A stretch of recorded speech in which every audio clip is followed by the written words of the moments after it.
Hi there, everyone. This is Sean, and welcome to Questioning Money, a newsletter exploring how money works and the effects that it has on our world.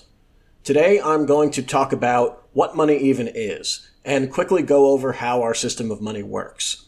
It's a question most people don't think about, but it turns out that how a system of money works really matters, and it affects areas of our lives, even non-financial ones, in ways that most of us don't really understand. So, what is money? Simply put, it's an exchange rate. It's a way for people to value goods, services, and wealth in a common measurement. We've all heard about barter before, and it's important to understand why barter doesn't work. If I'm a chicken farmer in a barter system, and I want a sword from a blacksmith, but he doesn't want chickens, then I'm out of luck. Now, money has three fundamental functions: unit of account, medium of exchange, and store of value. A unit of account means that goods are all priced using the same form of money. When you walk into a store and everything is priced in dollars, that means that the dollar is the unit of account. The second function is medium of exchange. A medium of exchange refers to being the actual tool used in the exchange between goods and services. If I'm selling my TV for $100 and you offer me silver coins instead of dollars, the coins function as the medium of exchange in that transaction. I'm still getting $100 worth of payment, but the medium of exchange being used is silver coins. The final function of money is a store of value, which means that the form of money should maintain its purchasing power over time.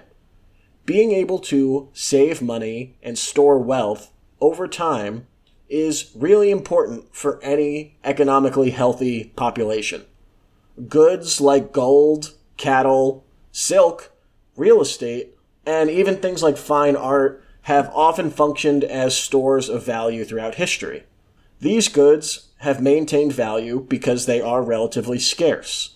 You can't snap your fingers and double the supply of gold the way a government can do with a poorly managed national currency. While citizens of wealthy nations generally rely on their national currencies to store the value, most countries around the world do not have the same luxury. People in those other countries are often much more comfortable using multiple currencies. They may try to store as much wealth by holding as many US dollars as they can, and only converting those dollars into the local currency when they need to buy something. While the dollar is indeed a safe haven for people in many countries around the world, it's actually not a very good store of value for Americans who use it as their only currency. This is something we'll talk about more in future issues of this newsletter. The way our system of money works today is that new money is created first and foremost by the Federal Reserve through bank loans. When you take a loan from the bank, new money is being created out of nowhere. The Federal Reserve uses interest rates to either encourage people to borrow more money or discourage them from borrowing as much.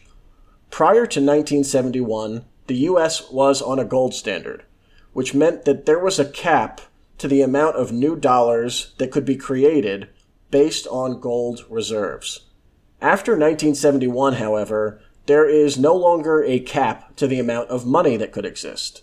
The amount of new money that's been printed since then has been exponential. There is more than 10 times the amount of money circulating now than there was in 1970.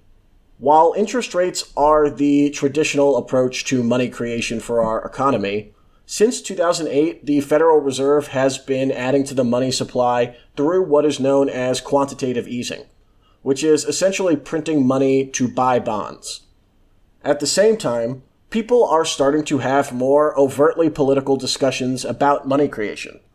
Stimulus packages for the coronavirus pandemic have sized in the trillions of dollars, and conversations about things like universal basic income suggest that new money creation is only getting started.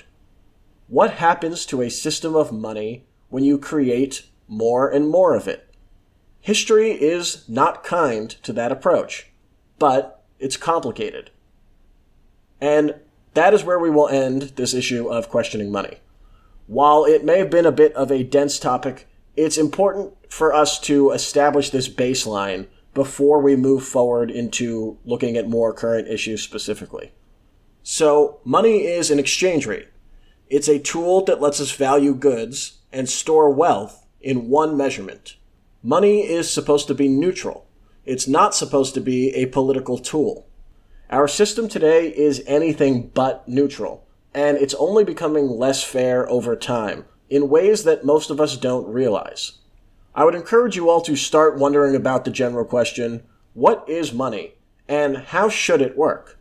So that is it for this issue. Thank you all for listening. You can follow me on Twitter at Sean Cover, SeanCover, and I'll talk to you all next week.